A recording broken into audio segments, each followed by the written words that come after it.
আরে পচা কাকা, আরে ভাইপো বল কি হলো? শুনলাম নাকি তোমার বিটির বিয়ে ঠিক করলে। হ্যাঁ ঠিক করলাম তো, কেন কি হয়েছে? তা বিয়ে তো ঠিক করলে, তা ছেলেটা কি বলছি রে? বাল ছিড়বে কেন? ছেলে সরকারি চাকরি করে। বিয়ে তো ঠিক করলে, ছেলে সরকারি চাকরি করে, তা ছেলে টাকলা কানা না খুড়া তোমাকে দেখতে হবে না? কি বলেন বাবা তুমি, না ছেলের মেয়ের সঙ্গে চক্কর আছে দেখতে হবে না? বিয়ে আমি কিছু নাই ঠিক করেছি, ছেলে ভালো। তোর মারা কি হলো? বিয়ে ঠিক করলে, তা বাড়ির আশেপাশে সবারই মতামত নিয়েছো? মতামত লিয়েই তো সবাই সঙ্গে বিয়ে ঠিক করে দিয়েছি।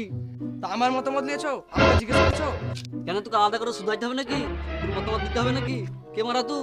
তোমার বিটিকে বাড়া 5 মাস থেকে খাওয়াচ্ছি, কি খাওয়াইছিস রে মারা? তুমি বাড়া 4 মাস পরেই বুঝতে পারবে। তুই ভাইপো হয়ে শালা এত বড় সর্বনাশ করতে পারলি? তবে রে শালা, শালাকে যদি ধরতে পারতাম বিচি কেটে পকোড়া করে বরযাত্রীকে খাওয়াইতাম।